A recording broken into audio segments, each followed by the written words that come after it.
What's up everybody, it's Keefy and I'm back with another video. Today I bring you my personal top 20 albums of 2024. Cue the music.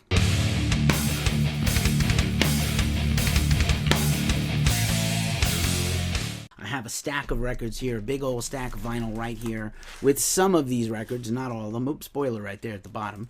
But not all of them, but some of them. And I'm super stoked about this list. It was a really incredible year of music. There's a very long list of my personal honorable mentions. I'm going to share a few honorable mention records first that I happen to have on vinyl just to share with you, and then I will get through the proper 20 to 1 countdown. The honorable mentions list is in no particular order, but I happen to have these three vinyls handy, so I wanted to share them with you. First up, we have Alcest's amazing La Chance de l'Oreille on Nuclear Blast Records. This is, I think, their second record for Nuclear Blast. A really excellent record. It kind of came dinged up in the package, which kind of bummed me out, but otherwise, a beautiful record. Alcest never disappoints. Another honorable mention record I like to crow about is Laura Jane Grace's At War with the Silverfish. This is an awesome self-produced album by Laura, the former Against Me frontperson. Someday maybe Against Me will come back, but in the meantime, I'm really excited about this current path Laura's forging with their solo music. Another honorable mention record for me is Frank Turner with Undefeated. I really love this album. A little less higher regarded to me than the previous record, FTHC, Frank Turner Hardcore, which I gave a 10 to. I give very few 10s out in my career, but that was a 10. This is more in the 8 range, but these songs are amazing. I actually picked up this record in Salt Lake City. I saw Frank and another member of this countdown in Salt Lake City live, and then I went to the Heavy Metal Shop of Salt Lake City, the infamous metal store and mecca for metal and rock fans and punk fans. Speaking of punks, Frank, and I got this indie record store purple version of the album. Super cool. One of the best punk records of this year came out early in the year and maybe forgotten about by now, but Green Day with Saviors out on Reprise Records. This album's amazing. It gave me a lot of life. It had very American Idiot vibes, which was interesting because the band was celebrating American Idiot on tour this year, and I can't wait to share with you. I got the also, I think, limited to indie record stores only, Hot Pink and Black Swirl. I don't know what you'd call this, but yeah, really fun and cool. And I think this was purchased from 1234 Go Records in Oakland, the hometown of the band. That was a brief look at some of my honorable mentions. Again, for the full list, go check out the list in the description. And now on to 20 to 1, my personal favorite albums of 2024. I'm so excited. Oh. Number 20, Melvin's Tarantula Heart. I happen to have the Tarantula Heart album with me right here. 40 years into their career, 25 years for Ipecac Recordings, and Melvins and Ipecac are intertwined.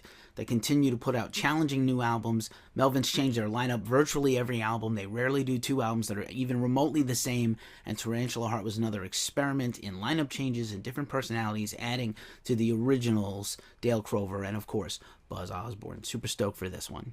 Once again, I always say that albums that come out early in the year are sometimes punished when it comes to list time, but this album has stayed with me in the whole way through.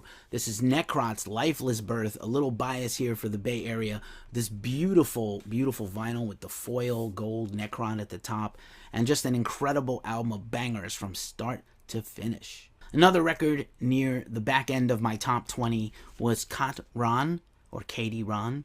She did not correct me when I interviewed her, but this is Sola, or Soul, from Svart Records, and if you're really trying to pine for that Norse folk sound and new Norse folk artists, she's not new, but this album was in 2024, and it's really phenomenal and really heartfelt and chilling all the way through. The comeback of the year came from Job for a Cowboy. You know, we've been hyping this record up for 2 full years. Ghost Cult was the website that broke the news that this band was coming back together and putting out a new record, and Moon Healer was the not just technical follow-up to Sun Eater in 2014, but the proper follow-up, and one of the best death metal records of the year in a year of great death metal. Number 17, Job for a Cowboy. Back with another twisted dark folk album, Migo the Devil, My Homie and Yours. Interviewed many times here on the channel, and I've been a supporter of Danny Caranos' from the beginning.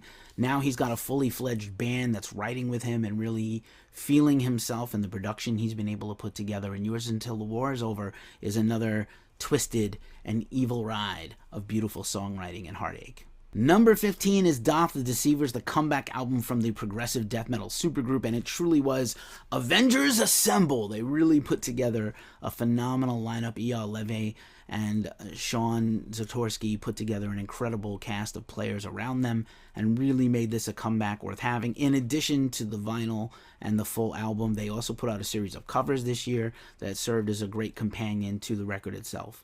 Amazing stuff. Number 14 on our countdown is Immortal Bird with Sin Carencia on 20 Buck Spin. A phenomenal record, another band we have followed since the very beginning, and they continue to defy genres and make heavy, uncompromising, brutal, fist-in-the-face music. Kind of a surprise that I didn't see more people have this band higher on their list. At number 13, I had Copes with 2024 on the awesome and esteemable Church Road Records. We do a lot of stuff with them here at Ghost Cult. And Copes is an incredible kind of British black gaze band, not too far from Death Heaven and that kind of style, but also like a true bit of black metal in there as well, and some death metal. A really phenomenal deep album I could not stop listening to when it first came out. Number 12, of course, Judas Priest with Invincible Shield. This is one of the banger heavy metal records of the year. I think I had the previous album a little bit higher in my own personal ranking that year, but this record was fantastic from start to finish. Halford sounds as good as ever, and the band wrote tremendous songs with continuing contributions from Glenn Tipton, even though he has scaled back his appearances live. Number 11, speaking of comebacks, the Black Dahlia Murder with Servitude, their first record without late great frontman Trevor Sternad, and the band absolutely hit a total home run. I know a lot of people were skeptical about original new music from them. Even though Brian Eschbach moved over to vocals, he really continued to contribute riffs and songs, and the whole band really stepped up their entire game in this phenomenal album that is a fitting tribute to Trevor. Number 10, David Gilmour, Luck and Strange. I don't know how many more of these albums we're going to get. Pink Floyd is retired. I don't know if Nick Mason is coming back, but David Gilmour blessed us with this wonderful new record, recorded on his houseboat and a couple of other studios. He's already working on the sequel. This is an incredible, deep, and heartfelt record about aging and coming to terms with the end of your life. Another banger of underground metal this year was Chat Pile Cool World on the Flenser, with so many Flenser records hit our top 75, which you can check at the link in the description and here in the video. Such a cool, diverse, extreme metal record with zero compromises and fucks to give. Number 8 on my list for 2024 was High on Fire Cometh the Storm. I've been a fan of this band since the very beginning. Obviously, everyone knows I'm a humongous Sleep fan as well, and Matt Pike's solo stuff. We've interviewed Pike many times. We had an interview with the band earlier in the year, and this record is really inventive and probably the most eclectic High on Fire record so far in their career. Fantastic stuff. Another early year album that was really phenomenal was Thou's incredible Umbilical on Sacred Bones Records. I have interviewed the band. Everybody knows I've followed this band for a long time. And in a year of very complex avant-garde metal records, this one really stood out to me. Again, I have been a longtime fan of the band, so nothing they do really surprises me in terms of greatness, but definitely one of their most complex albums ever to listen to start to finish. Number 6 is Chelsea Wolfe with She Reaches Out to She. This incredible record has stayed with me all year long. Her third release of the year just came out, so it's this proper full record, a companion EP, and a remix EP. And honestly, everything Chelsea Wolfe does is exhilarating and chilling, but really this is her magnum opus. Number 5 on the list, and probably the most hype band of the year, Knock Loose with You Won't Go Before You're Supposed To on Pure Noise Records. Balls out hardcore, finally amping up and leveling up to a metal and a modern metal level, and the band was just everywhere, opening for Slipknot and headlining over Hatebreed and appearing on late night TV on Jimmy Kimmel and rustling the jimmies of everybody in the country who are square. Just a phenomenal year for Knock Loose, and my personal number 5 album of the year. Number 4, Devin Townsend, Power Nerd. Oh my god, every year another Devin Townsend album, another Devin Townsend milestone. He continues to enthrall and keep himself enthralled, which is why his music is so eclectic. He's trying to please himself first, and it just happens that fans are on the same wavelength as Devin, and it's awesome. Number 3, Kara, Coma. The black metal album of the year this year, and a phenomenal and deep year of black metal releases. This band continues to evolve and change and expand what their sound originally started out to be, and they are so far beyond typical boring black metal that it's refreshing to have a band this good and still this interesting and exciting, and I cannot wait for their next record already. Number 2 is no surprise, of course, it's Blood Incantation with Absolute Elsewhere, the album everybody keeps talking about, the Pink Floyd comparisons, the classic technical brutal death metal and black metal combined. This band is phenomenal and genre blends seamlessly, but it's no contrivance. It's actually really brilliantly done, and this band just keeps getting better and better with every release. And for my number 1 album of 2024, people have known I have not shut up about this since the first single dropped. That's right, it's Opeth with The Last Will and Testament, with this beautiful album cover and artwork inspired by The Shining by Stanley Kubrick.